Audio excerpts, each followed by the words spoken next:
فاسألوا أهل الذكر إن كنتم لا تعلمون۔ آل ابراہیم علیہ الصلوۃ والسلام، آل محمد صلی اللہ علیہ وسلم سے کیا مراد ہے؟ آل فرعون، جبکہ فرعون کی اولاد نہیں تھی۔ بھئی آل ابراہیم سے مراد اسماعیل علیہ الصلوۃ والسلام ہیں، اسحاق علیہ الصلوۃ والسلام ہیں، یہ یعقوب علیہ الصلوۃ والسلام ہیں، اور ان کی لڑی میں جتنے نبی آئے ہیں، اسماعیل علیہ الصلوۃ والسلام کی لڑی سے بھی اور اسحاق علیہ الصلوۃ والسلام کی لڑی سے بھی، وہ سارے کے سارے آل ابراہیم ہیں۔ وہ سارے کے سارے کون ہیں؟ آل ابراہیم۔ اور آل محمد سے مراد محمد الرسول اللہ صلی اللہ علیہ وسلم کے گھر والے، آپ کی ازواج مطہرات۔ سب سے پہلے آپ کی ازواج مطہرات، آپ کی بیویاں، ایمان والوں کی مائیں، پھر محمد الرسول اللہ صلی اللہ علیہ وسلم کی 4 جگر گوشیاں، آپ کے 4 جگر کے ٹکڑے، بیٹیاں آپ کی، حضرت زینب رضی اللہ عنہا، کلثوم رضی اللہ عنہا، رقیہ رضی اللہ عنہا، فاطمہ رضی اللہ عنہا، یہ 4 بیٹیاں ہیں کائنات کے امام محمد الرسول اللہ صلی اللہ علیہ وسلم کی، یہ بھی امام الانبیاء کے اہل آل میں سے ہیں۔ اور پھر رسول اللہ صلی اللہ علیہ وسلم نے جو ہے نا وہ حضرت علی کو اور حضرت حسن کو، حضرت حسین کو بھی اللہ سے دعا کی، یا اللہ ان کو بھی میرے اہل میں شامل کر دے، ان کے لیے بھی اپنے اہل میں شامل کرنے کی دعا کی ہے۔ تو اس نبی صلی اللہ علیہ وسلم کی بیٹیوں کی آگے جتنی اولادیں ہیں وہ ساری آل رسول میں شامل ہیں، آل محمد میں شامل ہیں، یہ اولاً ہیں۔ اور ثانیاً آل کے اندر جتنے بھی محمد الرسول اللہ صلی اللہ علیہ وسلم کے پیروکار ہیں، آپ کی دعوت کو قبول کر کے آپ کی اطاعت میں زندگی بسر کرنے والے سارے آپ کی آل میں داخل ہیں، وہ سب شامل ہیں۔ یہاں سے ہم نبی پاک صلی اللہ علیہ وسلم پر درود پڑھتے ہیں تو فرشتے ان کو پہنچاتے ہیں۔ اگر آپ کے روضہ اقدس پر درود پڑھیں گے تو کیا وہ ہمارا درود سنتے ہیں؟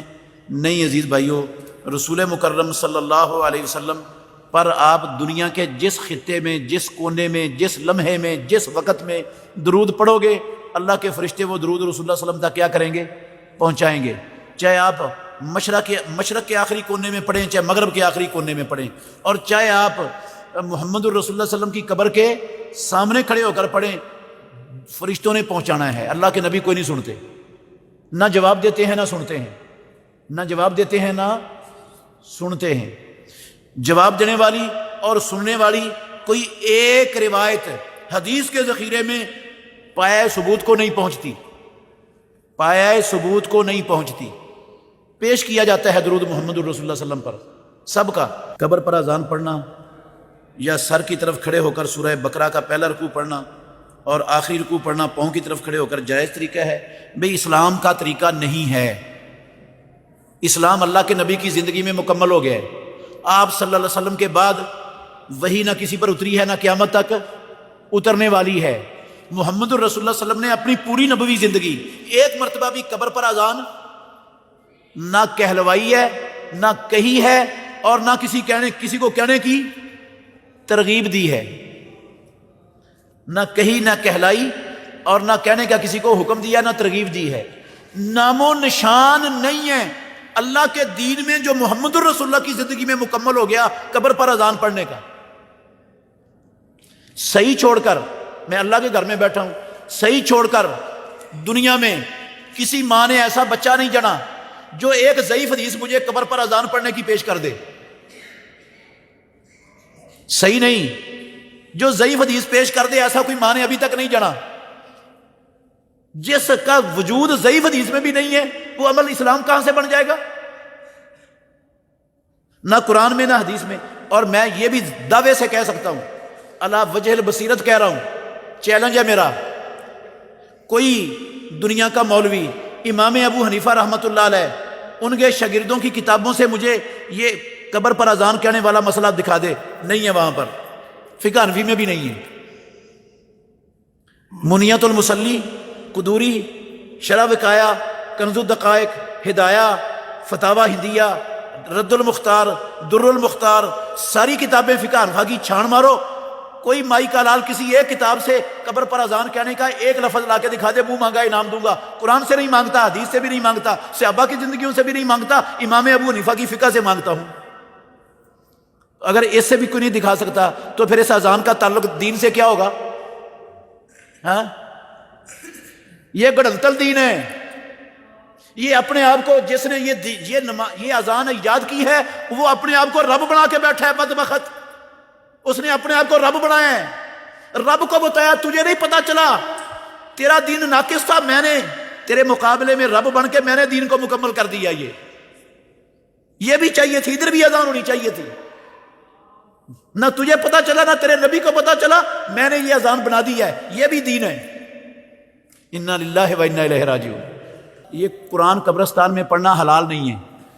قبرستان میں قرآن پڑھنا جائز نہیں ہے، جائز ہی نہیں ہے. نہ دفن کر کے، نہ دفن کرنے کے بعد، نہ دفن کرنے سے پہلے، نہ کسی وقت بھی قبرستان میں جا کر. قبرستان قرآن پڑھنے کی جگہ ہے ہی نہیں. قبرستان قرآن پڑھنے کی جگہ ہے ہی نہیں. دلیل اس کی کیا ہے؟ میرے منہ کی بات ہے نہیں، اللہ کے نبی کا فرمان ہے. حدیث ہے ابو داود میں، ترمذی میں، رسول مکرم صلی اللہ علیہ وآلہ وسلم نے فرمایا اپنے گھروں کو، یہ رسول اللہ کے لفظوں کا ترجمہ سنا رہا ہوں، لفظ بھی سن لے، لا تجعلوا بیوتکم مقابرا، اپنے گھروں کو قبرستان نہ بناؤ، ان میں سورہ بقرہ پڑھا کرو. مطلب ہے سورہ بقرہ قرآن ہے، اور قرآن یہ قبرستان میں نہیں پڑھا جاتا. گھروں میں نہیں پڑھو گے تو وہ کیا بن جائیں گے؟ وہ تو قبرستان بن جائیں گے. قبرستان ایسی جگہ جہاں قرآن نہیں پڑھا جاتا ہے، اس لیے گھروں میں پڑھا کرو، ان کو قبرستان نہ بنایا کرو. اور ہماری ماں عائشہ ام المومنین نے پوچھا رسول اللہ صلی اللہ علیہ وسلم سے کہ اللہ کے نبی، میں قبرستان جاؤں تو کیا پڑھوں؟ میں قبرستان جاؤں تو اب جو کچھ اسلام کے اندر پڑھنا جائز تھا اللہ کے نبی پر لازم تھا بتانا کہ نہیں بتانا؟ ہاں، جو کچھ پڑھنا جائز تھا قبرستان جا کے اللہ کے نبی بتاتے کہ نہ بتاتے؟ اللہ کے نبی نے بتایا. آپ نے فرمایا یہ پڑھو، السلام علیکم اہل الدیار من المؤمنین والمسلمین. قرآن پڑھنا نہیں بتایا. اگر قرآن پڑھنا، یہ اول آخر بقرہ کی پڑھنا یا کوئی اور چاروں کل پڑھنا یا فاتحہ پڑھنا وہاں جائز ہوتا تو اللہ کے نبی بتاتے کہ نہ بتاتے؟ نبی نے نہیں بتایا تو میں کون ہوتا ہوں پڑھنے والا نبی کے بتائے بغیر؟ آپ کہیں گے قرآن ہی ہے، حرج کیا ہے قرآن پڑھنے میں؟ قرآن ہی ہے، قرآن پڑھنے میں حرج کیا ہے؟ تو میں کہتا ہوں حرج کوئی نہیں ہے قرآن پڑھنے میں. یہی قرآن کا سورہ بقرہ کا اول آخر چاروں کل پڑھ کے اب بکرے، چھترے، گائے اور مرغی کے گلے پر چھری چلا دے تو حلال ہو جائے گا؟ وہ جانور حلال ہو جائے گا؟ کیوں؟ گالی نکالیے کسی کو، حلال کیوں نہیں ہوگا؟ وہ قرآن ہی پڑھا ہے، حرج کیا قرآن پڑھنے میں؟ قرآن چیزوں کو حرام کرتا ہے کیا؟ منکر ہو آپ قرآن کے؟ کہ کیا غلطی ہے اس میں؟ قرآن ہی پڑھا ہے. جی قرآن ہی پڑھا ہے، حرام ہے اس کے باوجود حرام ہے، اس لیے کہ محمد الرسول اللہ نے اس موقع پر قرآن نہ پڑھا ہے نہ سکھایا ہے. اللہ کے نبی نے کیا سکھایا ہے؟ بسم اللہ اللہ اکبر پڑھو گے تو حلال ہوگا، پورا قرآن پڑھ کے چھری پھیر دو گے تو حرام ہو جائے گا جانور. حالانکہ قرآن افضل ہے بسم اللہ اللہ اکبر سے. حلال اس سے ہونا ہے، قرآن پڑھنے سے حلال نہیں ہونا. یہ جگہ نہیں ہے قرآن پڑھنے کی. دین میری اور آپ کی عقل کا نام نہیں ہے، دین اللہ کی وحی کا نام ہے. جو ہماری عقل کو اچھا لگے اس کو ہم دین بنا لیں، یہ نہیں ہوتا دین. کچھ لوگ باہر صحن میں بغیر سترے کے نماز پڑھتے ہیں، ان کے آگے سے گزرنا چاہیے مجبوری کی وجہ سے. بھئی بہت غلط کرتے ہیں جو لوگ بغیر سترے کے نماز پڑھتے ہیں، بہت غلط کرتے ہیں. ایک وہ پیچھے بیٹھتے ہیں آ کر صحن میں، یہ بھی ان کا طریقہ غلط ہے، سنت کے خلاف ہے. ٹھیک ہے دھوپ ہے یار، 1 گھنٹہ ہے، 1 گھنٹے کے لیے بندہ دھوپ سے ہٹ بھی جائے گا تو انشاءاللہ کوئی بیمار نہیں ہونے لگا، کوئی بیمار نہیں ہونے لگا. 1 گھنٹہ آگے پیارے پیغمبر نے کیا کہا ہے؟ امام کے قریب آ کے بیٹھے، امام کے قریب آ کے بیٹھے.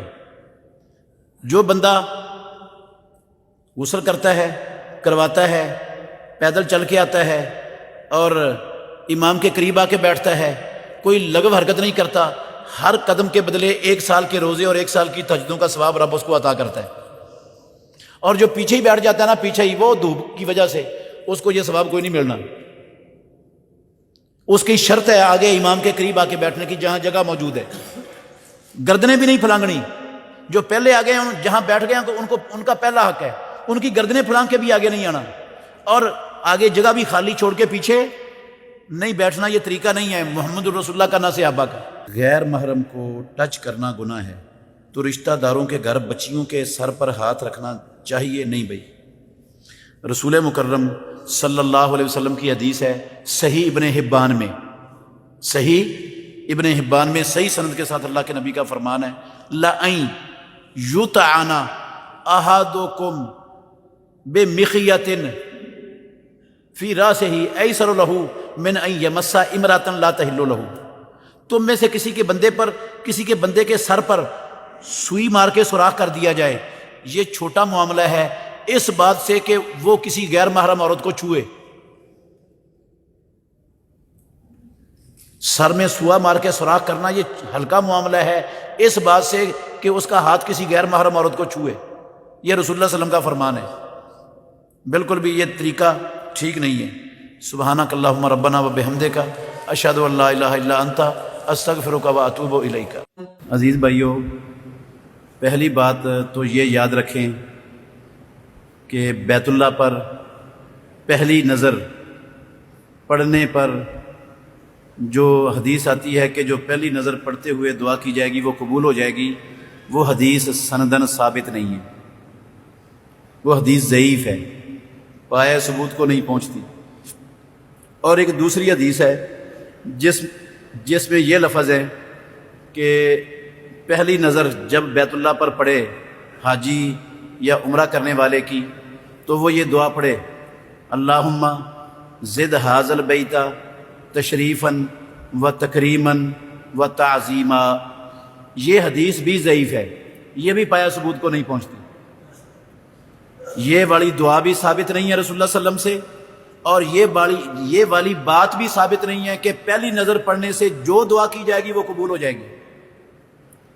تو جب یہ دونوں باتیں حدیث سے ثابت نہیں ہیں تو کیا مطلب ہوا پھر کہ بندہ جتنی مرضی دعائیں کرے اور جون سی مرضی دعائیں کرے، جو جائز ہے دعائیں کرنی ساری دعائیں کر سکتا ہے۔ یہ صرف بیت اللہ پر پہلی نظر پڑھنے کی وقت نہیں ہے، ہر وقت جو دعا چاہے جب چاہے جو مسنون دعا ہے وہ ساری دعائیں مانگ سکتا ہے، جتنی اس کو ضرورتیں ہیں اللہ سے سب مانگ سکتا ہے، وہاں بھی مانگ سکتا ہے، اس سے پہلے بھی مانگ سکتا ہے، اس کے بعد بھی مانگ سکتا ہے۔ عورت کا احرام کیا ہوتا ہے؟ احرام میں عورت کو نقاب کرنا چاہیے کہ نہیں؟ عزیز بھائیو، عورت کا احرام اس کا لباس ہی ہوتا ہے۔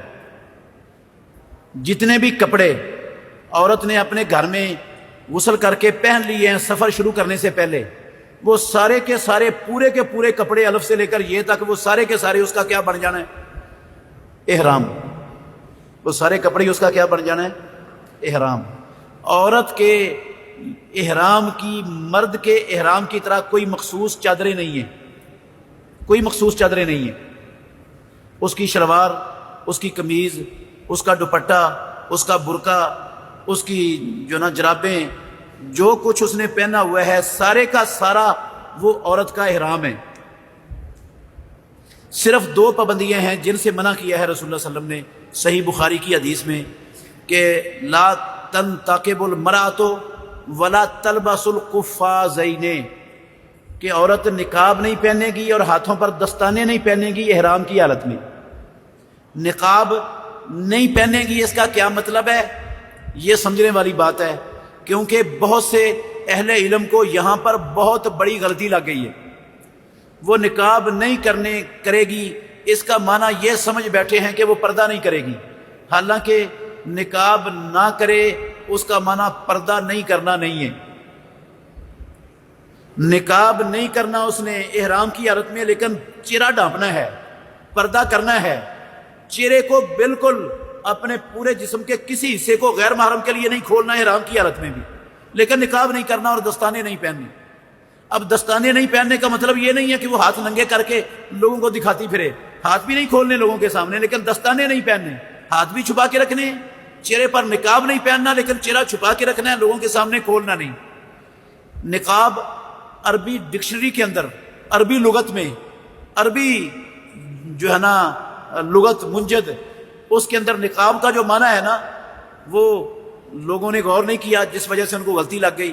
نقاب کہتے ہیں اس کپڑے کے ٹکڑے کو جس کو عورت اپنے چہرے پر چپکا لیتی ہے، چہرے کے ساتھ مضبوطی سے کس کے باندھ لیتی ہے، چہرے پر لپیٹ لیتی ہے، چہرے کے ساتھ لپٹا اور چپکا ہوا جو کپڑا ہوتا ہے نا، آنکھیں نظر آ رہی ہوتی ہیں، ادھر تک ہوتا ہے ناک اور ادھر آنکھوں کے ابروؤں تک، اس کا نام ہے کیا عربی زبان میں، عربی ڈکشنری میں، عربی لغت میں نقاب۔ یہ نہیں پہنے گی، یعنی وہ کپڑا جو چہرے کے ساتھ چپکا ہوا ہے، چہرے کے ساتھ باندھا ہوا ہے، کس کر لپٹا ہوا ہے چہرے کے ساتھ، یہ نہیں پہننا۔ سر کے اوپر سے پلو لٹکا لے اپنے چہرے پر، وہ ٹوپی والا برقع پہن لے، ٹوپی والا برقع پہن لے، وہ جو پردہ ہوتا ہے وہ چہرے کے ساتھ چپکا ہوتا نہیں ہوتا، یہ سر کے اوپر سے جو لٹکا لیتی ہیں عورتیں ایک دو پلو، وہ بھی چہرے کے ساتھ چپکے ہوئے نہیں ہوتے۔ گھونگھٹ نکال لے، بڑی چادر لے کر نا، جس طرح بڑی عمر کی عورتیں آج بھی ہمارے معاشرے میں گھونگھٹ نکال لیتی ہیں، گھونگھٹ نکال لے۔ صرف وہ کپڑا چہرے کے ساتھ چپکانا نہیں ہے، باندھنا نہیں ہے، کسنا نہیں ہے، جو چہرے کے ساتھ چپکا ہوا ہو اور آنکھوں سے نظر آ رہی ہوں، اس کو عربی میں نقاب کہتے ہیں، اس سے منع کیا۔ ہاتھوں پر دستانے نہیں پہننے، لیکن ہاتھ اپنے برقعے میں اپنی چادر میں چھپا کے رکھنے ہیں، ہاتھ نہیں کھولنے۔ دوسرے عمرے کے لیے احرام کہاں سے باندھنا چاہیے؟ بڑا یہ اہم سوال ہے، اکثر لوگ پریشان رہتے ہیں اس حوالے سے، اس لیے میں اس کی دلیل بھی دیتا ہوں اور مسئلہ انشاءاللہ کھولتا ہوں آپ کے سامنے۔ اگر آپ غور کریں گے تو آپ کو نفع ملے گا انشاءاللہ بڑا۔ عزیز بھائیو، دوسرا عمرہ کرنے کے لیے ایک بندہ مکے چلا گیا ہے، ایک بندہ کہاں چلا گیا ہے؟ مکے پہنچ گیا ہے، اس نے 15 دن یا ایک ہفتہ یا 10 دن یا 20 دن یا مہینہ مکے میں ٹھہرنا ہے، رکنا ہے، تو مکہ پہنچ گیا ہے وہ، اب اس نے دوبارہ عمرہ کرنا ہے تو کیا کرے، کہاں جائے؟ غور سے سننا، وہ دوبارہ عمرہ کرنے کے لیے میقات سے احرام باندھے گا۔ کہاں سے احرام باندھے گا؟ کہاں سے باندھے گا؟ میقات سے۔ میقات کا کیا مطلب؟ میقات کون سا ہے؟ جب وہ پاکستان سے گیا تھا تو اس کا میقات تھا یلملم، اگر ڈائریکٹ مکے جا رہا تھا تو، اور اگر وہ مدینے کے راستے جا رہا تھا تو اس کا میقات تھا کیا؟ ذوالحلیفہ۔ ٹھیک ہے، یہ میقات اللہ کے نبی نے مقرر کیے ہیں۔ ساری دنیا سے مکے کے چاروں طرف سے آنے والے جو راستے تھے، ان راستوں میں ایک ایک نقطہ ہر طرف کے راستے پر اللہ کے نبی نے متعین کر دیا۔ جو راستے مکے جاتے تھے ہر راستے پر ایک نقطہ تھا، وہ تھا میقات۔ ٹھیک ہے، ان نقطوں میں سے جو سب سے دور نقطہ ہے نا، میقات والے نقاط میں سے سب سے دور نقطہ وہ مدینے والا ہے، سب سے دور مدینے والا ہے بیت اللہ سے، مکے سے، باقی سارے قریب ہیں اسے۔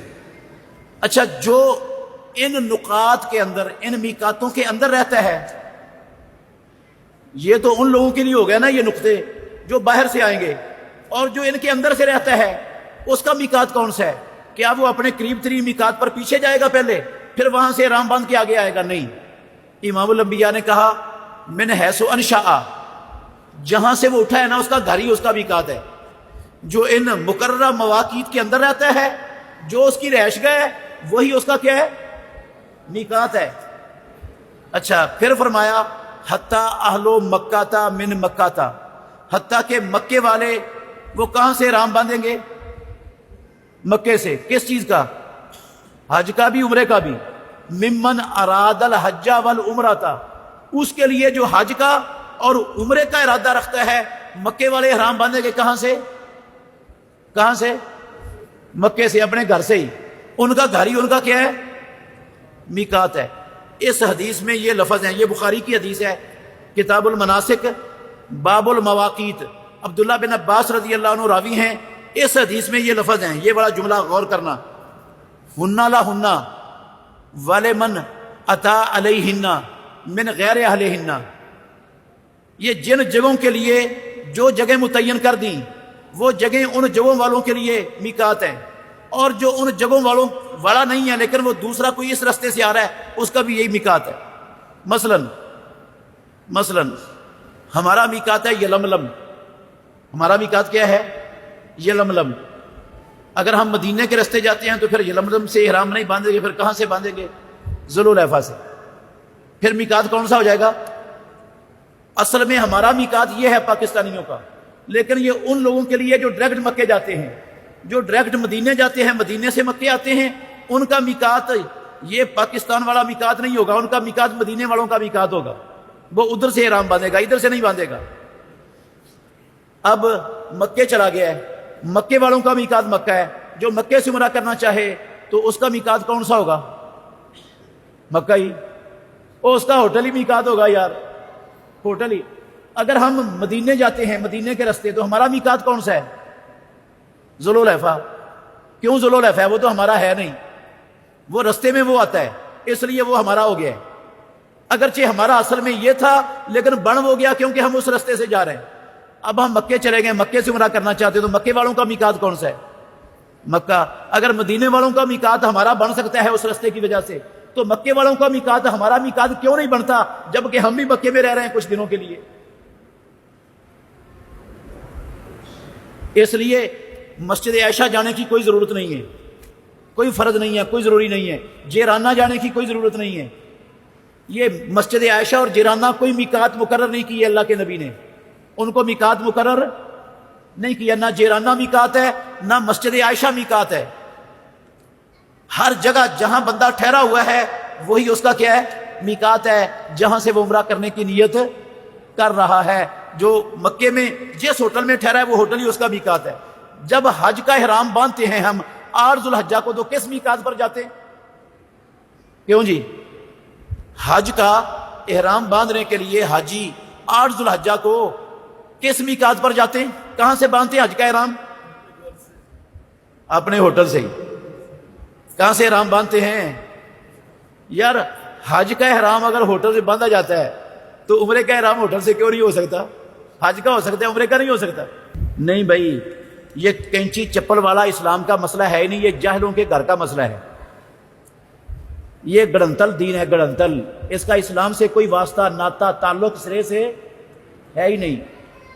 یہ اپنے گھر سے تیار کردہ دین ہے، اسلام نہیں ہے. یہ اسلام میں ہر قسم کا جوتا احرام والا پہن سکتا ہے. صرف ایک پابندی ہے کہ وہ جوتا اس کے ٹخنوں کو ڈھانپنے والا نہ ہو، جوگر نہ ہو جس کے اندر ٹخنے بھی چھپ جاتے ہیں. ایسا جوتا ہو جس سے ٹخنے کی ہڈیاں کیا ہوں؟ ننگی رہیں. بے شک پاؤں کے اوپر والی ہڈی جو ہے وہ ساری ڈکی ہوئی ہو. بند جوتا آپ بلا جھجک پہنے، کوئی مسئلہ نہیں سرے سے، لیکن ٹخنے صرف ننگے ہونے ضروری ہیں. کینچی چپل اس لیے کہتے ہیں کہ اوپر والے پاؤں کے بال نہ ٹوٹ جائیں. بھئی بال ٹوٹ جائے تو کوئی فرق نہیں پڑتا، اور خود بخود بال ٹوٹ جانے سے کوئی فرق. یہ بھی گڑنتل دین ہے، خانہ ساز، کہ بال ٹوٹ گیا بندے کا خارش کرتے ہوئے، ہاں خارش کرتے ہوئے بال ٹوٹ گیا تو جناب اب اس پر دم پڑ گیا ہے. یہ گھر کا دین ہے، اسلام نہیں ہے. رب نے نہ نازل کیا ایسا کوئی حکم، نہ اللہ کے نبی نے ایسا کوئی حکم بتایا ہے. کتاب و سنت میں ایسی کسی چیز کا نام و نشان بھی نہیں ہے. خود بخود ناخن ٹوٹ گیا آپ کا کسی چیز کے اندر پھنس کر، ناخن ٹوٹ گیا ہے. خارش کیا آپ نے جسم کے کسی حصے پر، سر پر، داڑھی پر کوئی بال ٹوٹ کے گر گیا ہے، آپ اس کے مکلف ہی نہیں ہیں. آپ کے عمرے میں، آپ کے حرام میں کوئی ایک ذرے کے کروڑویں حصے کے برابر فرق نہیں پڑتا. ہاں جب جان بوجھ کر آپ بال کاٹیں گے یا مونڈیں گے تو پھر آپ کو قربانی دینا فرض ہو جائے گی. وہ جس طرح تھے نا وہ کعب بن عجرہ رضی اللہ عنہ، ان کے سر میں جوئیں پڑی ہوئی تھیں. اللہ کے نبی نے دیکھا، آپ نے کہا مجھے لگتا ہے تیری جوئیں تجھے بڑی تکلیف دے رہی ہیں. کہنے لگے جی اللہ کے نبی. آپ نے فرمایا اپنا سر مونڈ دے، احرام کی حالت میں تھے، احرام باندھا ہوا تھا، اور جا کر بیت اللہ جا کر ایک بکرا قربانی کر دینا اس سر مونڈنے کے بدلے میں. تو جان بوجھ کے بندہ منڈوائے تو پھر قربانی ہے. خود بخود کوئی بال ٹوٹ جائے، کوئی ناخن ٹوٹ جائے تو اس سے کوئی فرق نہیں پڑتا عمرے میں. عمرے کے وقت ہر عمرے میں نیا احرام پہننا چاہیے کہ احرام دھو کر دوبارہ استعمال کیا جا سکتا ہے. بھئی دھونا بھی ضروری نہیں ہے، اور پہلے احرام کو دھونے کا بھی کوئی مسئلہ نہیں ہے. جب دھونے کا مسئلہ نہیں تو نیا کا مسئلہ کہاں سے آ جائے گا؟ کوئی نہ دھونے کی ضرورت ہے نہ نئے کی ضرورت ہے. ایک احرام سے آپ 100 مرتبہ عمرہ کر سکتے ہیں، بغیر دھونے کے ایک احرام سے 100 بار عمرہ کرنا چاہیں تو کر سکتے ہیں، بے شرط کہ وہ صاف ستھرا ہو، گندا میلا نہ ہو جائے۔ میلا ہو گیا تو دھو لیں۔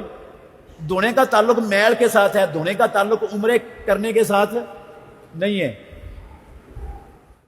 سے پہلے تو یہ مسئلہ اچھی طرح سمجھ لیں، عقیقہ کرنا فرض ہے، عقیقہ کرنا فرض ہے۔ یہ کوئی ایسا عمل نہیں ہے کر لو تو ٹھیک ہے، نہ کرو تو تب بھی ٹھیک ہے۔ محمد الرسول اللہ صلی اللہ علیہ وسلم نے مولود کی طرف سے جانور ذبح کرنے کا حکم دیا ہے۔ جانور ذبح کرنے کا لفظ ہے صحیح بخاری میں، کہاں پر الصحیح الکتب بعد کتاب اللہ میں محمد الرسول اللہ کی زبان سے نکلے ہوئے سچے اور سچے لفظ احریقوا عنہ دمن، مولود کی طرف سے خون بہاؤ، یہ خون بہانے کا حکم دیا امام الانبیاء نے۔ اور جس چیز کا اللہ کے نبی حکم دے دیں وہ کام کرنا کیا ہو جاتا ہے مسلمان پر؟ فرض، الا یہ کہ اس کو فرض سے پھیرنے والی کوئی دلیل موجود ہو، اور اس کو فرض سے پھیرنے والی کوئی مرفوع حدیث موجود نہیں ہے اس امر کو فرضیت سے استحباب کی طرف لے جانے والی۔ علماء کے اندر اختلاف ضرور ہے، لیکن راجح قول یہ ہے کہ عقیقہ کرنا کیا ہے؟ فرض ہے۔ اور عقیقے کے لیے 7واں دن مقرر کیا ہے رسول اللہ صلی اللہ علیہ وسلم نے، نہ 7ویں دن سے پہلے کرنا ہے اور نہ بلا وجہ بغیر عذر کے 7ویں دن سے مؤخر کرنا ہے۔ 7ویں دن سے پہلے بھی نہیں کرنا، 7ویں دن سے مؤخر بھی۔ اگر 7ویں دن عقیقہ کرنے کے لیے کسی کے پاس پیسے نہیں ہیں تو ادھار پیسے اٹھا کر عقیقہ کر دے۔ اگر ادھار بھی نہیں ملے، پیسے ہے پاس بھی نہیں تھے، ادھار بھی نہیں مل سکے، تو پھر لا یکلف اللہ نفسا الا وسعہا کے تحت انشاءاللہ اس کی پکڑ نہیں ہوگی۔ جب استطاعت ہو اس وقت کر دے، وہ فریضہ ادا ہو جائے گا، وہ عقیقہ ہی ہوگا انشاءاللہ۔ وہ کیا ہوگا؟ کئی کہتے ہیں پھر صدقہ ہو جائے گا، وہ گوشت خود نہیں کھا سکتا، نہیں، وہ عقیقہ ہی ہوگا۔ دلیل اس کی یہ ہے، پیارے پیغمبر نے فرمایا کل مولود مرہون بعقیقتہ حتی یعقا عنہ، ہر بچہ اپنے عقیقے کے بدلے میں گروی ہوتا ہے، جب تک وہ عقیقہ نہ کیا جائے اس کی گروی نہیں چھوٹتی۔ اس کا مطلب ہے گروی کو جانتے ہیں نا آپ نے ایک مکان 10 لاکھ کا 2 لاکھ روپیہ جو ہے نا وہ قرض لے کر گروی رکھا ہے، تاریخ مقرر کر دی ہے، اگر وہ تاریخ گزر گئی تو بعد میں آپ اپنا مکان چھڑائیں گے کہ نہیں چھڑائیں گے؟ ہیں، وہ تاریخ پر آپ پیسے نہیں دے سکے تو اب مکان چھڑانا ہے کہ نہیں چھڑانا بعد میں؟ تو بچہ بھی گروی ہے، اس کو چھڑانا نہیں ہے، وہ گروی رہے گا جب تک عقیقہ حتی یعقا ہو۔ ہاں، جب آپ گروی چھڑانے کے لیے جانور ذبح کر دو گے وہ عقیقہ ہی ہوگا، یعقا ہو، وہ عقیقہ ہی ہوگا، وہ صدقہ نہیں ہوگا۔ اور عقیقے کا گوشت، عقیقہ صرف بھیڑ بکری قسم کے جانور کا ہوتا ہے، اونٹ کا، گائے کا، بڑے جانور کے عقیقے کا اسلام میں تصور نہیں ہے۔ صحیح بخاری میں، ابو داود میں، ساری کتابوں میں اللہ کے نبی نے بھیڑ بکری قسم کے جانور عقیقے کے لیے متعین اور مقرر کیے ہیں۔ ہماری ماں عائشہ ام المومنین کا بھانجا پیدا ہوا، حدیث ہے سنن الکبریٰ بہقی میں صحیح سند کے ساتھ، لوگوں نے کہا اللہ نے بھانجا دیا ہے، اونٹ کا عقیقہ کرو، اونٹ کا عقیقہ کرو۔ کہنے لگی کلا، ہرگز نہیں کریں گے اونٹ کا عقیقہ، سوال پیدا نہیں ہوتا۔ اللہ کے نبی نے بھیڑ بکری قسم کا کہا ہے وہی کریں گے، سنت اللہ کے نبی کی سنت پر چلیں گے، اونٹ کا عقیقہ نہیں کریں گے۔ تو بڑے جانور کے عقیقے کا اسلام میں کوئی تصور نہیں۔ عام طور پر لوگ کیا کرتے ہیں، 3 بچے پیدا ہو گئے، ایک بچی پیدا ہو گئی تو ایک گائے ذبح کر دی، سب کا عقیقہ ہو گیا ہے کیونکہ اس میں 7 حصے ہوتے ہیں، تو 3 بچوں کے 2 حصے اور ایک بچی کا 1 حصہ، حصے بھی پورے ہو گئے اور عقیقے بھی سارے ادا ہو گئے۔ عزیز بھائیو، عقیقہ کوئی نہیں ہوا کسی کا بھی۔ اگر آپ پوری 2 گائیاں ایک بچے کے عقیقے میں ذبح کر دو، پوری 2 گائیاں، عقیقہ کوئی نہیں ہونا، گوشت ہونا ہے، کھا لو گے کھلا لو گے، عقیقہ کوئی نہیں ہونا، وہ فریضہ کوئی نہیں ادا ہونا، اس سے فریضہ صرف بھیڑ بکری قسم کے جانوروں سے ادا ہونا ہے۔ عقیقے کا گوشت جو ہے اس میں سے غریبوں مسکینوں کو صدقہ کرنا فرض نہیں ہے، ثواب لینا تو کر دیں، نہیں لینا تو نہ کریں۔ عقیقے کا گوشت سارے کا سارا گھر میں بھی کھا سکتے ہیں، سارے کا سارا گوشت گھر میں بھی کھانا حلال ہے، عقیقہ ہو جائے گا۔ اور اگر آپ باندھنا چاہتے ہیں سارے کا سارا ثواب لینے کے لیے تو باندھ دیں، کچا باندھ دیں بے شک، اور اگر پکا کر، دیگ پکا کر دعوت کرنا چاہتے ہیں رشتہ داروں کی، دوستوں کی، تو دعوت کر دیں، عقیقہ ہو گیا ہے۔ پکا کر بھی کھلا سکتے ہیں، ہیں پلاؤ، گوشت پلاؤ کی دعوت پکا کر کھلا دیں سب کو، پورے محلے والوں کو، سالن پکا کے کھلا دیں، خود کھا جائیں، سارا صدقہ کر دیں۔ ہر طریقہ کیا ہے اسلام میں عقیقے کے گوشت کے ساتھ کرنا جائز ہے۔ اس لیے جائز ہے کہ محمد الرسول اللہ صلی اللہ علیہ وسلم نے عقیقے کے گوشت کا کوئی مصرف ایک متعین، جس طرح اللہ نے اور اللہ کے رسول نے قربانی کے بتا دیے نا کہ یہ سارا کام کرنا ہے قربانی کے گوشت میں، اس طرح عقیقے کے گوشت کے لیے کوئی ایسا اللہ کا اور اللہ کے رسول کا حکم نہیں ہے۔ تو بندے کی اپنی ثوابدید اور اپنی ضرورت پر ہے، جیسے وہ مناسب سمجھتا ہے کر سکتا ہے، اپنا عقیقہ کر سکتا ہے کوئی۔ عزیز بھائیو، جو عقیقہ ہوتا ہے نا، یہ ماں باپ کی ذمہ داری ہے۔ بوجھ اس کا کس پر ہے؟ کس پر بوجھ ہے؟ ماں باپ پر۔ بندے پر اپنے پر بوجھ، اس کا عقیقہ نہیں ہوا تو اس پر بوجھ نہیں ہے، بوجھ اس کے ماں باپ پر ہے۔ اگر یہ اپنے ماں باپ کا بوجھ اتارنا چاہتا ہے، انہوں نے نہیں اتارا اپنا بوجھ، تو اتار سکتا ہے کہ نہیں؟ اور ماں باپ پر بوجھ ہو تو اولاد اتار سکتی ہے کہ نہیں؟ اتار سکتی ہے۔ تو یہ اپنا عقیقہ کر دے گا تو ماں باپ کا بوجھ اتر جائے گا۔ ماں باپ پر قرض ہو تو اولاد نے پیچھے اتارنا ہوتا ہے کہ نہیں؟ اتارنا ہوتا ہے۔ اسی طرح یہ بھی قرض ہی تھا اللہ کا ماں باپ پر، آپ نے اتار دیا تو ماں باپ کی جان چھوٹ جائے گی۔ نحمدہ و نصلی علی رسولہ الکریم۔ میرا ایک قسطوں والی بے کے حوالے سے ویڈیو کلپ چل رہا ہے سوشل میڈیا پر۔ ایک محترم نے اپنے کسی چاہنے والے کو مطمئن کرنے کے لیے اس کا جواب لکھا ہے جو میرے تک پہنچا ہے۔ اس جواب میں اس نے دعویٰ کیا ہے کہ یہ جو حدیث ہے جس کے دو معنی ہیں، اس حدیث کو سمجھنے کے لیے جمہور ائمہ کی رائے کو ترجیح دینی چاہیے، اور انہوں نے اپنے خیال کے مطابق، اپنی فہم کے مطابق کچھ نام بھی لکھے ہوئے ہیں اور کہا ہے کہ اس سے بھی زیادہ نام ہو سکتے ہیں۔ تو یہ دلیل دے کر انہوں نے یہ کہا ہے کہ یہ جو آپ نے ایک تابعی کا قول سماک بن حرب رضی اللہ عنہ رحمۃ اللہ علیہ کا بیان کیا ہے، اس کی کوئی حیثیت نہیں ہے، اور حیثیت ہے اتنے بڑے بڑے ائمہ کرام کی، محدثین اعظام کی، علماء کرام کی۔ تو حالانکہ موصوف نے تحقیق نہیں کی، اگر یہ موصوف اس میں تحقیق کرتے تو یہ، اور موصوف کا منہج بھی اگر درست ہوتا تو یہ باتیں نہ لکھتے۔ اس لیے کہ میں نے سب سے پہلی بات تو یہ ہے کہ سماک بن حرب رحمۃ اللہ علیہ وہ اس حدیث کے راوی ہیں، جلیل القدر تابعی ہیں، 80 صحابہ کے شاگرد ہیں۔ میں نے ان کے قول کو بطور دلیل کے پیش کیا ہی نہیں، ان کا قول تو دلیل ہے ہی نہیں۔ دلیل ہوتی ہے اللہ کے قرآن میں یا مدینے والے امام محمد الرسول اللہ صلی اللہ علیہ وسلم کے فرمان میں۔ تو میں نے اس بے کی حرمت کے لیے، قسطوں والی بے کے حرام ہونے کے لیے یا ادھار والی بے کے حرام ہونے کے لیے، جس بے میں چیز کی قیمت نقد مارکیٹ سے زیادہ مقرر کر دی جاتی ہے، اس کے متعلق میں نے رسول اللہ صلی اللہ علیہ وسلم کی حدیث پیش کی ہے سنن ابو داود سے، جس کے راوی ابو ہریرہ اور عبداللہ بن مسعود رضی اللہ عنہما ہیں۔ وہ حدیث کا جواب تو ان کے پاس کوئی نہیں ہے، صرف اپنے خیال میں انہوں نے کچھ لوگوں کی فہرست بیان کر دی ہے کہ یہ جمہور ہیں، اور جمہور کی بات ایک شخص کی بات پر راجع ہونی چاہیے اور اس کو ترجیح دینی چاہیے۔ حالانکہ یہ جمہور کا دعویٰ 100% باطل ہے اور غلط ہے۔ پہلی بات یہ ہے کہ صحابہ رضوان اللہ علیہ مجمعین کے زمانے میں اس قسطوں والی یا ادھار والی، جس میں ادھار کی وجہ سے یا قسطوں کی وجہ سے چیز کی نقد مارکیٹ سے قیمت بڑھا دی جائے، اس بے کے حرام ہونے میں تمام صحابہ کا اتفاق ہے۔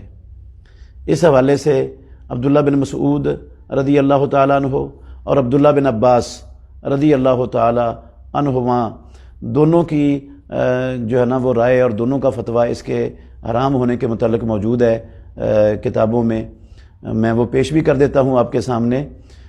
تو حضرت عبداللہ بن مسعود رضی اللہ تعالیٰ عنہ ان کی جو ہے نا وہ ہے مصنف عبد الرزاق میں فرماتے ہیں عبداللہ بن عباس رضی اللہ تعالیٰ عنہما اذا استقمت بنقد و بیت بنقد فلا باس به واذا استقمت بنقد فبیت بنصیحۃ فلا فانما ذلك وارق بورق۔ یہ ہے مصنف عبد الرزاق، جلد نمبر 8 صفحہ نمبر 236 اور رقم الحدیث ہے 15028۔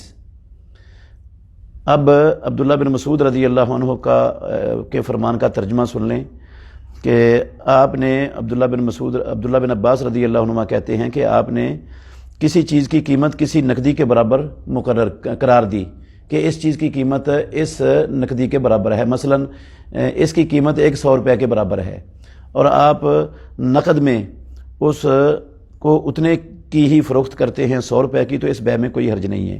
اور اگر آپ نے ایک بے کی قیمت جو ہے نا وہ ایک مقدار نقدی کی ایک مقدار کے برابر قرار دی، مثلا یہ کہا کہ اس چیز کی قیمت 100 روپے کے برابر ہے اور آپ نے ادھار پر وہ 120 روپے کی بیچ دی، تو وہ سود ہے۔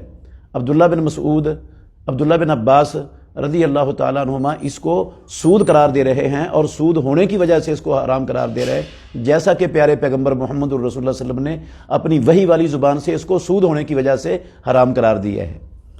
تو صحابہ رضوان اللہ علیہ مجمعین میں سے عبداللہ بن مسعود اور عبداللہ بن عباس رضی اللہ عنہم، ان میں سے ان کی رائے کا کوئی ایک صحابی بھی مخالف نہیں ہے۔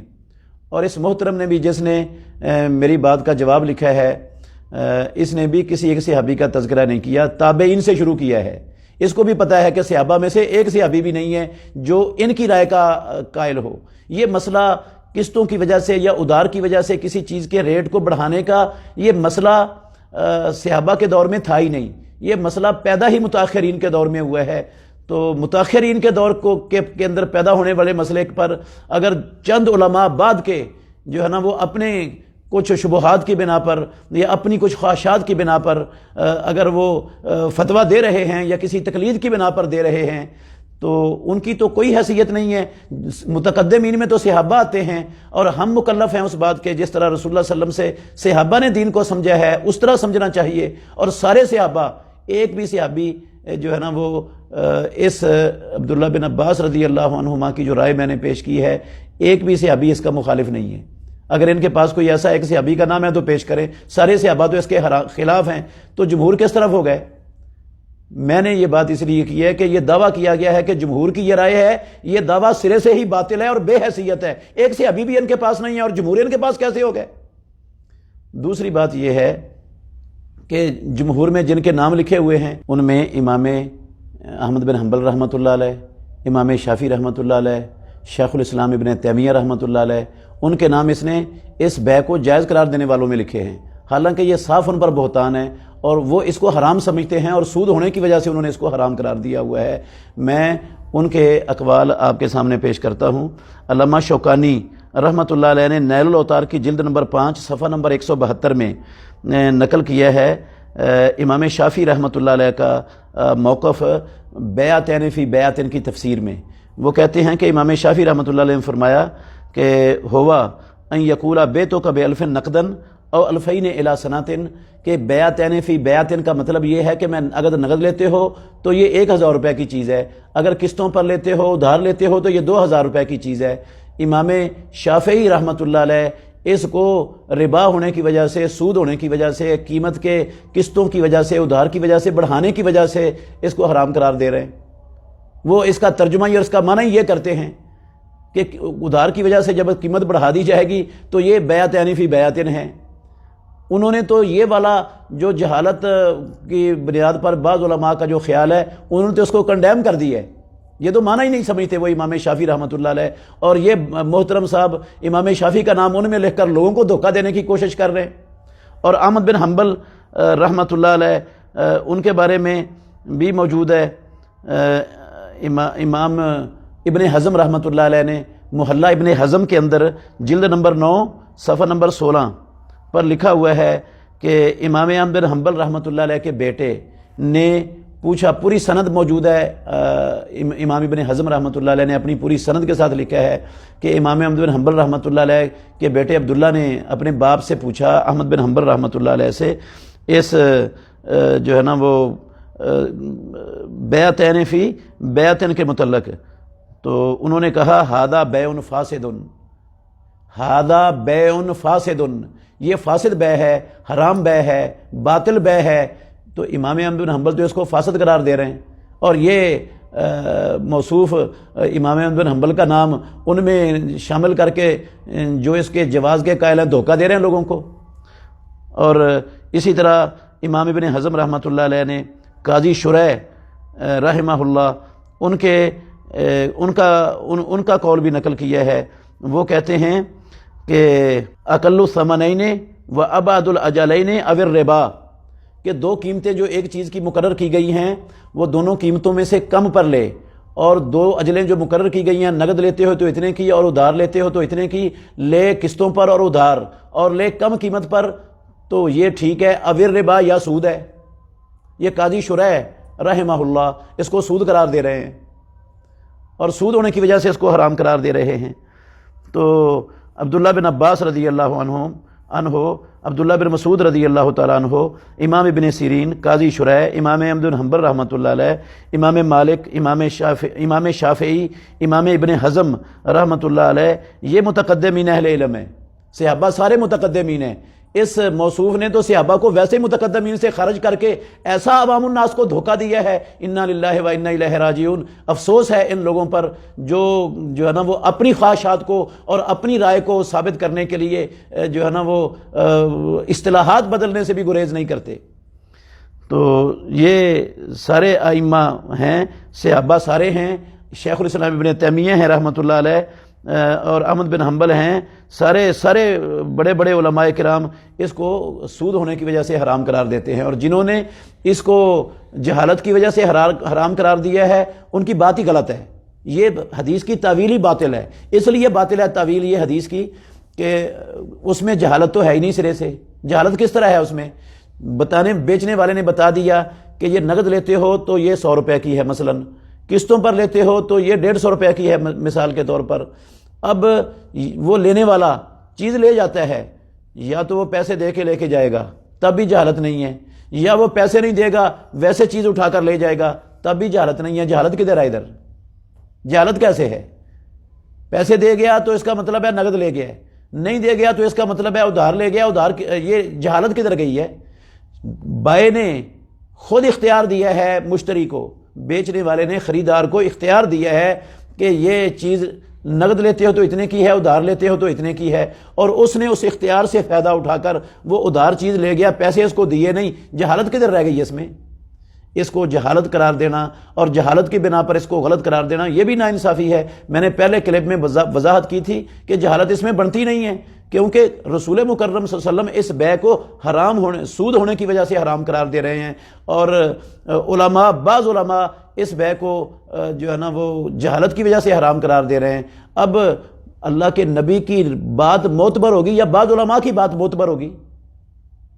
تو اللہ کے نبی کی بات کا اعتبار ختم کر دیا اور علماء کی بات معتبر ہو گئی۔ ویسے بھی یہ آخری بات میں کر رہا ہوں، یہ یاد رکھنا چاہیے مسلمانوں کو کہ ساری دنیا کے علماء، محدثین، ائمہ ایک طرف ہوں، اگر ان کی بات رسول اللہ صلی اللہ علیہ وسلم کے خلاف ہو تو رسول اللہ صلی اللہ علیہ وسلم کی بات معتبر ہوتی ہے، کسی کی بات معتبر نہیں ہوتی۔ یہ جو ہے نا اس طرح نام لکھ کر اور لوگوں کو اکٹھے کر کے جو ہے نا وہ یہ دھوکہ دینے کی کوشش کرنا لوگوں کو کہ اتنے لوگ ہمارے پاس ہیں، یہ کوئی دلیل نہیں ہوتی۔ ایسے تو ہر باطل مذہب والا وہ اپنے ہزاروں لوگوں کو پیش کر دے گا کہ دیکھو یہ ہمارے پاس اتنے لوگ ہیں، تو پھر ان کے مذہب کو ہی آپ تسلیم کر لیں اگر اسی پر چلنا ہے تو۔ محمد الرسول اللہ صلی اللہ علیہ وسلم کے فرمان کے ہوتے ہوئے کسی کے قول کی اور کسی کی رائے کی کوئی قدر و قیمت اور کوئی حیثیت نہیں ہوتی۔ جو قول اللہ کے نبی کے فرمان کے مقابلے میں آئے گا اس کو رد کر دیا جائے گا اور رسول اللہ صلی اللہ علیہ وسلم کے قول کو مانا جائے گا۔ یہ ہے اللہ کا دین، اور یہی ہے صحابہ کا منہج، اور یہی ہے شیخ الاسلام ابن تیمیہ رحمۃ اللہ علیہ کا منہج، اور یہی ہے محدثین سب کا منہج۔ میرے بیٹے اور بیٹیاں ہیں، ایک مکان میری ملکیت ہے، بیٹوں کو حصہ دوں، جہیز کی صورت میں حصہ دیا جا سکتا ہے؟ بیٹوں کو کیسے حصہ دوں؟ عزیز بھائیوں، زندگی میں زندگی میں باپ یا ماں اپنی مملوکہ چیز اپنے بچوں کو دینا چاہے تو اس پر فرض ہے وہ سب بچوں اور سب بچیوں کو برابر برابر دے. کیا کرے؟ یہ وراثت نہیں ہوتی، اس پر وراثت کا قانون نہیں لگتا. یہ کیا ہوتا ہے؟ تحفہ. اور تحفے کا قانون اور ہے اسلام میں، وراثت کا قانون اور ہے. تحفے کا قانون یہ ہے کہ بیٹے اور بیٹی کو برابر برابر دینا ہے. 1,00,000 اگر بیٹے کو دیتا ہے تو 1,00,000 ہی کس کو دینا پڑے گا؟ ہر بیٹی کو. یہ نہیں ہوگا کہ بیٹے کو 1,00,000 دے دے اور بیٹی کو 50,000 دے دے. یہ ظلم ہے، حرام ہے. زندگی میں جتنا ہر بیٹی کو دینا ہے اتنا ہر بیٹے کو دینا ہے.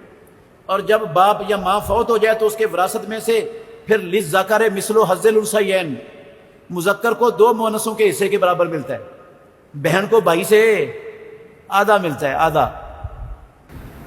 سر کے اندر کلر لگاتے ہیں، اس کے بارے میں بتائیں کیا یہ لگانا چاہیے یا نہیں؟ کالی مہندی کے بارے میں بھی بتا دیں.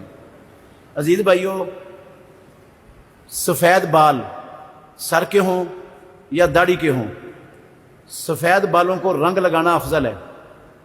سفید بالوں کو رنگنا افضل ہے. اللہ کے نبی نے اس کا تاکیدی حکم دیا ہے، تاکیدی. پیارے پیغمبر نے فرمایا غیر الشیبہ واجتنبوا السواد، صحیح مسلم شریف کی حدیث ہے. اپنے سفید بالوں کو بدلو اور سیاہی سے بچو، سیاہ نہیں کرنا. کالی مہندی یا بلیک کلر لگانا حلال اور جائز نہیں ہے، حرام ہے، منع فرما دیا رسول اللہ صلی اللہ علیہ وسلم نے اس سے. کالے کے علاوہ براؤن لگا لیں، لائٹ براؤن لگا لیں، کوئی بھی کلر لگا لیں، خالص کالا. وہ کالی مہندی اور سرخ مہندی دونوں ملا کر لگا لیں، جائز ہے. آدھی کالی ڈال لیں اور آدھی کیا ڈال لیں اس میں؟ سرخ. جتنی لگانی ہے آدھی آدھی کر کے وہ ڈال کر لگا لیں، بالکل حلال ہے، جائز ہے. خالص کالی لگانی جائز نہیں ہے. دوسری حدیث ہے ابو داود میں، رسول اللہ صلی اللہ علیہ وسلم نے فرمایا ان الیہود لا یسبغون فخالفوہم، یہودی اپنے بالوں کو، سفید بالوں کو رنگتے نہیں ہیں، تم ان کی مخالفت کرو، اپنے سفید بالوں کو رنگا کرو. حضرت ابو بکر صدیق رضی اللہ عنہ کے والد محترم بہت بوڑھے تھے رضی اللہ عنہ. ابو قحافہ بہت بوڑھے تھے، چل بھی نہیں سکتے تھے. ان کو اٹھا کر لایا گیا اللہ کے نبی کے پاس ملاقات کروانے کے لیے. جب بابا جی کو اٹھا کر لے جانے لگے نا تو حدیث میں راوی کہتے ہیں ان کے سر کے اور داڑھی کے بال سگامہ بوٹی کی طرح چمک رہے تھے، سفید، بالکل سفید. تو رسول اللہ صلی اللہ علیہ وسلم نے کہا غیروا ھذا الشیبہ، اس بابے کے بالوں کو جا کے رنگ لگاؤ. اس بابے کے بالوں کو جا کر، یہ کون سا بابا ہے جو چل بھی نہیں سکتا، اتنا بوڑھا ہو گیا، اس کو بھی اللہ نے کہا اس کے بالوں کو رنگ لگاؤ جا کر. بڑے جانور میں ایک سے زیادہ بچوں کے عقیقے ہو سکتے ہیں. بھئی بڑے جانور میں ایک سے زیادہ بچوں کا تو درکنار، ایک بچے کا بھی عقیقہ نہیں ہوتا، ایک بچے کا بھی عقیقہ. آپ ایک جانور کی بات کرتے ہیں، 2 گائیاں پوری، 2 بیل موٹے تازے، ہاں 30 40 من کے 2 بیل کر دیں ایک بچے کے عقیقے میں، وہ گوشت ہو جائے گا، بوٹیاں ہو جائیں گی، کھا لیں گے، کھلا لیں گے. عقیقہ شقیقہ کوئی نہیں ہونا، عقیقہ نہیں ہوتا، گوشت ہوتا ہے بس، عقیقہ نہیں. عقیقہ صرف اور صرف بھیڑ اور بکری قسم کے جانور کا ہوتا ہے. بڑے جانور کے عقیقے کا اسلام میں وجود ہی نہیں. بڑے جانور کے عقیقے کا اسلام میں وجود ہی نہیں ہے، سرے سے وجود ہی نہیں ہے، وجود ہی نہیں ہے. عقیقہ صرف بھیڑ بکری قسم کے جانور کا. یہ جو کہتے ہیں نا 2 جانوں کے لفظ آئے ہیں، 2 جانوں کے لفظ کوئی نہیں آئے، نہ قرآن میں نہ حدیث میں. یہ 2 جانوں کے لفظ بھی مولوی صاحب نے اپنے گھر سے بنا لیے ہیں کسی نے. یہ رسول اللہ کے نبی نے 2 جانوں کا لفظ بالکل عقیقے کے لیے کوئی نہیں بولا. 2 جانوں کا لفظ نہیں بولا. کیا بولا ہے؟ شاتانے مکافیاتانے، 2 بھیڑ بکری قسم کے جانور، یہ لفظ بولے ہیں رسول اللہ صلی اللہ علیہ وسلم نے. آپ کو گائیوں کے لفظ آتے تھے کہ نہیں؟ اونٹوں کے آتے تھے کہ نہیں؟ اللہ کے نبی نے نہ گائیوں کے لفظ بولے نہ اونٹوں کے بولے. عقیقے کے لیے صرف بھیڑ بکری کے لفظ بولے. اور کیا بھی اللہ کے نبی نے حسن و حسین کے عقیقے کیے ہیں، مینڈوں سے کیے ہیں، بڑے جانور سے نہیں کیے. ہماری ماں عائشہ ام المومنین کا بھانجا پیدا ہوا، سنن الکبریٰ بہقی میں حدیث ہے صحیح. بھانجا پیدا ہوا ام المومنین عائشہ صدیقہ کا، عبد الرحمن کا بیٹا. عبد الرحمن بن ابو بکر رضی اللہ عنہ کا بیٹا. تو کسی نے ہماری ماں کو کہا اللہ نے بھانجا دیا آپ کو, اونٹ کا عقیقہ کرو. بڑی خوشی والی بات ہے, اونٹ کا عقیقہ کرو. انہوں نے کہا کلا, ہرگز نہیں, سوال ہی پیدا نہیں ہوتا, ہم اونٹ کا عقیقہ کریں. اللہ کے نبی نے بھیڑ بکری کا کہا ہے, اس کا عقیقہ کریں گے. اللہ کے نبی کی سنت پر کریں گے, اونٹ کا عقیقہ کبھی بھی نہیں کریں گے. کیا آن لائن جمعہ گھروں میں پڑھ سکتے ہیں؟ عزیز بھائیو, سب سے پہلے ایک بات ذہن میں رکھیں کہ اسلام محمد الرسول اللہ صلی اللہ علیہ وسلم کی زندگی میں مکمل ہو چکا ہے. قرآن مجید میں اللہ رب العالمین نے اس کا اعلان کر دیا, الیوم اکملت لکم دینکم واتممت علیکم نعمتی ورضیت لکم الاسلام دینا. یہ 3 نمبر آیت کا حصہ ہے سورہ مائدہ کی. اور رسول مکرم صلی اللہ علیہ وسلم نے بھی فرما دیا, ابو ذر غفاری رضی اللہ عنہ بیان کرتے ہیں کہ پیارے پیغمبر نے کہا, یہ بات اچھی طرح ذہن نشین کرنے والی ہے, ما بقی شیء یقرب من الجنت ویباعد من النار الا وقد بین لکم. کوئی چیز بچی ہی نہیں جو انسانوں کو جنت کے قریب کرتی ہو اور جہنم سے دور کرتی ہو اور وہ بیان نہ کی گئی ہو. سب کچھ محمد الرسول اللہ صلی اللہ علیہ وسلم نے, جو کچھ اللہ رب العالمین نے اتارا, سارے کا سارا من وان امام الانبیاء محمد الرسول اللہ صلی اللہ علیہ وسلم نے کھول کر اس کو بیان کر دیا, اللہ کے بندوں تک پہنچا دیا. اب تمام مسلمانوں کی ذمہ داری اس کے اندر اضافہ کرنا نہیں ہے, کوئی ترمیم کرنا نہیں ہے, بلکہ جو کچھ اللہ رب العالمین نے نازل کر دیا, محمد الرسول اللہ صلی اللہ علیہ وسلم نے من وان پہنچا دیا. مسلمانوں کا فریضہ ہے اس کے تابع کر لیں اپنی زندگی کو, بس اسی پر رہیں. اس کے علاوہ نہ تو اچھا 2 چیزیں ہیں جو سمجھنے والی ہیں اس سوال کے حوالے سے. 2 اصول ہیں اسلام کے, اس مکمل دین کے. ایک ہے عبادات کا اصول اور ایک ہے معاملات کا اصول. عبادات کا اصول یہ ہے کہ عبادت صرف وہ ہو سکتی ہے جس کے کرنے کی کتاب اللہ میں اور سنت رسول اللہ میں دلیل موجود ہو. جس کی کتاب اللہ اور سنت رسول اللہ میں دلیل نہیں ہے, اس کو بطور عبادت اس عمل کو نہیں کیا جا سکتا, اس کی درست جائز نہیں ہے. اور عبادت کے لیے طریقہ بھی وہی ہوگا جو اللہ رب العالمین نے نازل کیا, جو محمد الرسول اللہ صلی اللہ علیہ وسلم نے سکھا دیا. اس طریقے کو بھی ہم بالکل بدل نہیں سکتے. یہ اصول ہے عبادات کا, کیونکہ دین مکمل ہے.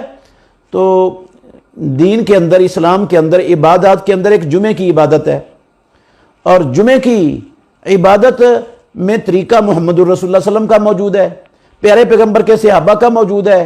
ہم اللہ کے نبی کے طریقے کو, آپ کے فرامین کو چھوڑ کر کوئی نیا طریقہ ایجاد کریں گے تو وہ عمل ہمارے منہ پر دے مرا جائے گا. کیونکہ رسول مکرم صلی اللہ علیہ وسلم فرماتے تھے, من عامل عملا لیس علیہ امرنا فہو رد. صحیح بخاری کتاب الصلح کے اندر یہ حدیث موجود ہے, جس نے ایسا عمل کیا جس عمل پر ہمارا امر, ہمارا طریقہ, ہماری مہر نہیں ہے, وہ عمل اس انسان کے منہ پر دے مارا جائے گا. اس عمل کی اسلام کے اندر قطعاً کوئی گنجائش نہیں ہے. جب بات یہ ہے کہ طریقہ بھی, عبادت بھی موجود ہے, عبادت کا طریقہ بھی موجود ہے, تو ہم اس طریقے کو چھوڑ کر ادھر ادھر جائیں گے تو وہ طریقہ غلط ہو جائے گا. جس طرح ایک مثال دیتا ہوں, عبداللہ بن مسعود رضی اللہ تعالیٰ عنہ نے مسجد میں دیکھا کہ لوگ حلقہ بنا کر بیٹھے ہوئے ہیں, اور ایک بندہ کہتا ہے ان کے پاس گٹھلیاں ہیں یا کینکریاں ہیں, ایک بندہ کہتا ہے کہ 100 مرتبہ سبحان اللہ پڑھو, وہ 100 مرتبہ سبحان اللہ پڑھتے ہیں. پھر کہتا ہے 100 مرتبہ الحمدللہ پڑھو, وہ 100 مرتبہ الحمدللہ پڑھتے ہیں. پھر کہتا ہے 100 مرتبہ اللہ اکبر پڑھو, وہ 100 مرتبہ اللہ اکبر پڑھتے ہیں. یہ اللہ کا ذکر کرنا تو ٹھیک ہے, یہ سبحان اللہ الحمدللہ اللہ اکبر یہ اللہ کا ذکر ہے, یہ ثابت شدہ ہے, یہ عبادت ہے, ٹھیک ہے, اس میں تو کوئی مسئلہ نہیں. لیکن یہ جو طریقہ انہوں نے بنایا تھا نا, عبداللہ بن مسعود رضی اللہ عنہ نے جب یہ طریقہ دیکھا تو ان سے کہنے لگے, تم یہ بتاؤ اللہ کے نبی کے طریقے سے اچھا طریقہ لے کے آئے ہو یا گمراہی کا دروازہ کھولنا چاہتے ہو؟ انہوں نے کہا, عبداللہ بن مسعود ہم تو نیکی کا ارادہ کر رہے ہیں, نیکی چاہتے ہیں. انہوں نے فرمایا, کتنے نیکی کے؟ ابھی محمد الرسول اللہ صلی اللہ علیہ وسلم کو اس دنیا سے گئے ہوئے زیادہ دیر نہیں ہوئی، ابھی آپ کے استعمال والے برتن نہیں ٹوٹے، ابھی آپ کے کپڑے بسیدہ نہیں ہوئے، ابھی رسول اللہ صلی اللہ علیہ وسلم کے صحابہ وافر مقدار میں دنیا کے اندر موجود ہیں، تم یہ بتاؤ اللہ کے نبی کے طریقے سے اچھا طریقہ لے کے آئے ہو یا گمراہی کا دروازہ کھولنا چاہتے ہو؟ تو نہیں برداشت کیا، کیونکہ طریقہ جو عبادات ہے نا، عبادات میں نہ ہم اپنی طرف سے عبادت ایجاد کرنے کے مجاز ہیں، نہ اس کے طریقے کو اپنی طرف سے پیدا کرنے اور بنانے کے مجاز ہیں۔ یہ عبادت میں طریقہ بھی وہی چلے گا اور عبادت بھی وہی چلے گی جو اللہ رب العالمین نے اتاری ہے اور محمد الرسول اللہ صلی اللہ علیہ وسلم نے کر کے دکھا دی ہے۔ تو رسول مکرم صلی اللہ علیہ وسلم نے فرمایا الجمعۃ حق واجب علی کل مسلم فی جماعت، سنن ابو داود کے اندر 1067 نمبر حدیث ہے، سنن ابو داود میں کتاب الجمعہ کے اندر آپ نکال کر دیکھ لیں، الجمعۃ حق واجب علی کل مسلم فی جماعت، ہر مسلمان پر جو ہے نا وہ جمعہ حق ہے، فرض ہے، واجب ہے جماعت میں۔ تو جماعت کا جو طریقہ ہے اسلام کا وہ بے شمار حدیث کے اندر موجود ہے، صحیح حدیث بخاری میں، مسلم میں، ابو داود میں، سیاستہ کی ساری کتابوں میں، بخاری میں کتاب الاذان میں اٹھا کے دیکھ لیں، رسول مکرم صلی اللہ علیہ وآلہ وسلم نے فرمایا ہے کہ اس طرح صفیں بنایا کرو امام کے پیچھے جس طرح فرشتے اللہ کے ہاں صفیں بناتے ہیں، وہ مل کر کھڑے ہوتے ہیں اور پہلی صفوں کو مکمل کرتے ہیں، جب پہلی صف مکمل ہو جاتی ہے تو پھر پچھلی صف بنتی ہے۔ یہ طریقہ ہے اسلام کا جمعے کو جماعت کے ساتھ ادا کرنے کے لیے، جماعت کا یہ طریقہ ہے، اور ہر ایک کا قدم دوسرے کے قدم سے، کندھا دوسرے کے کندھے سے ملا ہونا چاہیے، درمیان میں لا تدعوا فروجات للشیطان، شیطان کے لیے شگاف درمیان میں مت چھوڑو، رسول اللہ صلی اللہ علیہ وسلم نے فرمایا، اور پیارے پیغمبر محمد الرسول اللہ صلی اللہ علیہ وسلم نے فرمایا کہ یہ جو تم اپنی صفوں کو ضرور بھی ضرور سیدھا کرو گے یا اللہ رب العالمین تمہارے دلوں کے درمیان مخالفت ڈال دے گا۔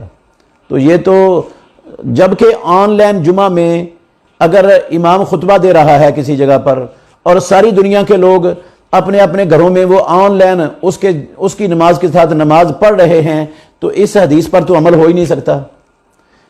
تو یہ تو رسول اللہ صلی اللہ علیہ وسلم کے اس طریقے کے خلاف ہے، اور جو چیز اللہ کے نبی کے طریقے کے خلاف ہو وہ اس کی اسلام کے اندر گنجائش کیسے ہو جائے گی؟ اور پھر اس طریقے کا یہ حصہ ہے کہ امام ہمیشہ مقتدیوں کے آگے ہوتا ہے اور سارے مقتدی پیچھے ہوتے ہیں، جبکہ آن لائن جماعت میں، جمعے کی جماعت میں آن لائن یہ امام کو، مقتدیوں کو پتہ ہی نہیں ہے امام ان کے آگے ہے، دائیں ہے، بائیں ہے، پیچھے ہے، کہاں پر ہے، اور ہر کوئی بندہ اپنے اپنے گھر میں آن لائن جو ہے نا وہ امام کے ساتھ نماز پڑھ رہا ہے، وہ اس کے آگے ہیں تو نماز کیسے ہو جائے گی؟ جو امام کے آگے ہوتا ہے اس کی تو نماز ہی نہیں ہوتی۔ تو جماعت کے لیے ضروری ہے کہ امام آگے ہوتا ہے۔ بہت سی احادیث ہیں، رسول اللہ صلی اللہ علیہ وسلم نے فرمایا میں تمہیں اپنی کمر کے پیچھے سے، یہ محمد الرسول اللہ صلی اللہ علیہ وسلم کا معجزہ تھا، نماز کے اندر آپ کو جس طرح آگے نظر آتا تھا پیچھے بھی نظر آتا تھا، میں تمہیں اپنے پیچھے دیکھتا ہوں۔ اس کا مطلب ہے کہ امام آگے ہوتا ہے اور مقتدی پیچھے ہوتے ہیں۔ تو بے شمار اور بھی احادیث ہیں جن سے امام کے آگے ہونے اور مقتدی کے پیچھے ہونے کی صراحت موجود ہے۔ رسول اللہ صلی اللہ علیہ وسلم نے فرمایا 2 بندے ہوں تو مقتدی امام کی دائیں جانب برابر میں کھڑا ہوگا، اور اگر 3 لوگ ہوں جماعت کروانا چاہیں تو امام آگے ہوگا اور 2 بندے اس کے پیچھے صف بنائیں گے۔ یہ اسلام کا مسلمہ طریقہ ہے، جبکہ آن لائن جمعے کے اندر اس طریقے کو نہ تو صف بندی ہو سکتی ہے اور نہ ہی اتم الصف الاول فالاول اور تراسو پر عمل ہو سکتا ہے، اور نہ ہی امام کو آگے اور امام کے پیچھے پر عمل ہو سکتا ہے۔ تو یہ تو رسول اللہ صلی اللہ علیہ وسلم کے طریقے کے صریحا خلاف ہے، جو اللہ کے نبی کے طریقے کے خلاف ہے اس کی اسلام میں کیسے گنجائش ہو جائے گی؟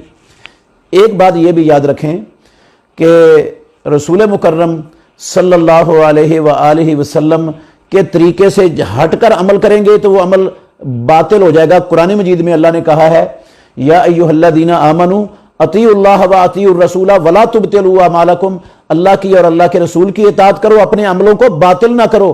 سورہ محمد کی آیت ہے۔ اگر تم نے اللہ کے نبی کے اطاعت سے ہٹ کر عمل کیا تو وہ عمل باطل ہو جائے گا۔ اب امام سے مقتدی آگے ہیں تو ان کی نماز تو ہوگی نہیں، تو وہ تو عمل ہی باطل ہے، کیونکہ یہ رسول اللہ صلی اللہ علیہ وسلم کے طریقے کے خلاف ہے، آپ کی اطاعت کے خلاف ہے، آپ کے حکموں کے خلاف ہے۔ تو وہ عمل کیسے قبول ہو جائے گا؟ جس کو قرآن باطل کہتا ہے اس کو ہم اسلام کے اندر اس کی گنجائش کیسے ہو سکتی ہے؟ ہاں آن لائن جو چیزیں ممکن ہیں وہ ٹھیک ہے، ہو سکتی ہیں، وہ آج بھی ہو سکتی ہیں، ان کا طریقہ اسلام نے، مثلا یہ خطبہ ہے، خطبہ آن لائن سنا جا سکتا ہے، قرآن مجید کی تعلیم ہے، سیکھنا سکھانا ہے، یہ آن لائن ہو سکتی ہے، گنجائش ہے، اس کی موجود ہے، اس کے دلائل بھی مل جائیں گے آپ کو کتاب و سنت سے کہ آن لائن اس کی تبلیغ ہو سکتی ہے، اس کی تعلیم ہو سکتی ہے، اس کو سیکھا سکھایا جا سکتا ہے، زکوٰۃ ہے، زکوٰۃ کی عبادت ہے، آن لائن ادا ہو سکتی ہے، لیکن یہ جماعت، جمعے کی جماعت، جمعے کو با جماعت آن لائن ادا کرنا، یہ محمد الرسول اللہ صلی اللہ علیہ وسلم کے طریقے کے خلاف ہے، احادیث کے خلاف ہے، اس لیے یہ جو ہے نا وہ اللہ رب العالمین کے ہاں قابل قبول نہیں ہوتا۔ آج بعض لوگوں نے آن لائن جماعت کا فتویٰ دے کر جو ہے نا وہ یہ اسلام کے اندر اضافہ کیا ہے، کل یہ لوگوں کو فتویٰ دے دیں گے کہ آن لائن حج بھی ہو جائے گا، کسی کو مکے جانے کی ضرورت نہیں ہے، نہ منا میں، عرفات میں، مزدلفے میں جانے کی ضرورت ہے، بس آن لائن اپنے گھر میں بیٹھ کر ہی حج کر لو، تو سب کا آن لائن حج گھر میں ہو جائے گا کیا؟ کل یہ بھی فتویٰ آ سکتا ہے۔ نہیں، حج کے لیے جو طریقہ ہے مدینے والے امام محمد الرسول اللہ صلی اللہ علیہ وسلم کا، وہ طریقہ چلے گا، اور جمعے کے لیے باجماعت، چونکہ جمعہ باجماعت ہوتا ہے تو باجماعت کے لیے خطبہ سن لیں آپ خطیب کا، عالم کا آن لائن، وہ ٹھیک ہے، لیکن نماز اگر آپ نے آن لائن خطبہ سنا ہے تو جمعے کی نماز امام کے ساتھ نہیں پڑھیں گے اپنے گھر میں، کیونکہ اس کے لیے صفوں کا متصل ہونا ضروری ہے اور امام کے پیچھے ہونا ضروری ہے، اور یہ ممکن نہیں ہے یہاں پر۔ تو اپنے گھر میں اگر آپ آج کل کے حالات میں موجود ہیں تو ظہر کی نماز پڑھ لیں، ظہر کی نماز آپ کی ہو جائے گی، جماعت کروا لیں بے شک اپنے گھر میں، اگر کوئی مرد جماعت کروانے والا موجود ہے تو۔ جمعہ نہیں پڑھ سکتے آپ، ظہر کی نماز گھر میں ہو جائے گی، اور اگر گھر میں کسی کے گھر میں خطبہ دینے والا کوئی فرد موجود ہے، وہ گھر کے تمام افراد کو آج کل کے حالات میں جب مساجد میں آنے سے روکا گیا ہے حکومت کی طرف سے، زیادہ اجتماع کرنے سے روکا گیا ہے، تو ایسی صورت میں اپنے گھروں میں جمعہ پڑھیں۔ کوئی خطبہ دینے والا موجود ہو، 2 خطبے دے، وہ 2 خطبے دے، بے شک ایک خطبے میں ایک حدیث سنا دے، دوسری خطبے میں دوسری حدیث سنا کر ان کا ترجمہ کرتے خطبے، یہ دونوں خطبے مکمل ہو گئے، اب وہ جماعت کروا دے، جمعے کی ان کا جمعہ ہو جائے گا۔ لیکن اگر خطبہ دینے والا کوئی فرد نہیں ہے گھر میں تو پھر جمعہ نہیں ہوگا، پھر وہ ظہر کی نماز ادا کریں گے اور ان کی ظہر کی نماز ہو جائے گی، کیونکہ وہ مجبوری سے گھر میں نماز جمعے کی پڑھ رہے ہیں۔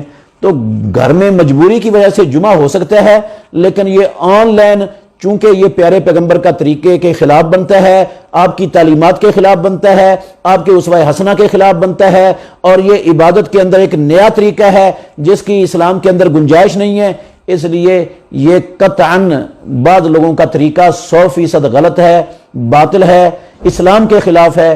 مسلمان ایسے آن لائن باجماعت جمعہ پڑھنے سے گریز کریں، ورنہ ان کا جمعہ ان کے منہ پر دے مارا جائے گا۔ رب العالمین کو ایسی عبادت نہیں چاہیے جو اسلام کے تعلیمات سے ہٹ کر ہو۔ بڑے بڑے سائن بورڈ میں نے کراچی میں دیکھے اور بھی کئی جگہوں پر دیکھے، آپ کے اخباروں میں اتنے بڑے اشتہار لگے ہوئے ہیں، استخارہ کروائیں ہم سے۔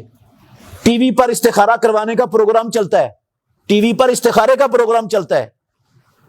کیا میں نے خود دیکھا، ایک مرتبہ زندگی میں ایک ہی مرتبہ دیکھا ہے، اللہ دوبارہ دیکھنے کی دکھائی نہ مجھے، ایک ہی مرتبہ دیکھا، وہ ٹی وی پر چلتا ہوا پروگرام جو دیکھا میں آپ کو بتانے لگا ہوں خلاصہ اس کا۔ 2 منٹ دیکھا، صرف 2 منٹ بھی نہیں ہوں گے، مجھ سے برداشت نہیں ہو سکا۔ 2 مولوی بیٹھے ہوئے تھے، ٹیلی فون PTCL سیٹ ان کے سامنے پڑا تھا، اچانک کھلا ٹی وی، میں دیکھتا نہیں ہوں، اچانک کھلا تو اس میں نا استخارے کا پروگرام چل رہا تھا۔ ایک عورت کا فون آیا، اس بیل بجی PTCL کی، اس نے فون اٹھا لیا، کہتی ہے میرا نام فلانا ہے، میں سندھ کے ڈگری شہر سے بول رہی ہوں اور میں آپ کا پروگرام بڑے شوق سے سنتی ہوں، میں یہ پوچھنا چاہتی ہوں ہم نے اپنی بچی کا رشتہ فلاں جگہ پر طے کیا ہے، کیا ہمارا یہ رشتہ کامیاب ہوگا یا نہیں ہوگا؟ اس نے کہا کہ اور کوئی مسئلہ؟ اس نے کہا اور کوئی نہیں ہے۔ اس نے کہا ٹھیک ہے، ریسیور رکھ دیا۔ اب پھر اس نے اپنی بات شروع کی، ابھی آدھا منٹ بھی نہیں گزرا تھا دوبارہ پھر بیل بجی، پھر اس نے فون اٹھایا، ریسیور اٹھا کے کان کو لگایا، ایک عورت آگے سے پھر بول رہی ہے، کہتی ہے میں لاہور شہر سے بول رہی ہوں، میرا نام فلانا ہے، میں یہ پوچھنا چاہتی ہوں ہماری ایک عزیزہ کا اپنے میاں سے جھگڑا ہو گیا ہے، وہ لڑ کر اپنے ماپوں کے گھر میں بیٹھی ہوئی ہے، کیا اس ہماری عزیزہ کا اپنے شوہر کے ساتھ سلو ہوگی یا نہیں ہوگی؟ یہ بتاؤ ہمیں۔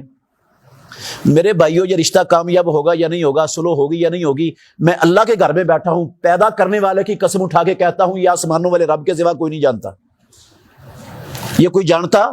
یہ خصوصیت رب کی ہے، اللہ کی ہے، معبود کی ہے، الہ کی ہے. جو رب نہ ہو وہ یہ جانتا؟ اچھا انہوں نے ان بیبیوں نے ان سے پوچھا، انہوں نے استخارہ، میں نے تو برداشت نہیں کیا، میں نے تو کہا بند کر دو ٹی وی، میں نے نہیں دیکھتا اس گند کو. اس نے یقیناً یہ بتایا ہوگا کہ یہ رشتہ کامیاب ہوگا یا نہیں ہوگا، سلو ہوگی یا نہیں ہوگی، ایک ہی بات بتائی ہوگی نا. اب جو بتائی سننے والیوں نے اس کی تصدیق کر دی. کیا انہوں نے اس بتانے والے کو رب مان لیا کہ نہیں؟ یہ تو رب کی صفت میں شریک کر دی ہے، یہ تو شرک ہو گیا. ساری زندگی کی نیکیاں قسم اللہ کی برباد چلی گئی. قرآن میں رب نے کہا وَلَوْ أَشْرَكُوا لَحَبِطَ عَنْهُمْ مَا كَانُوا يَعْمَلُونَ.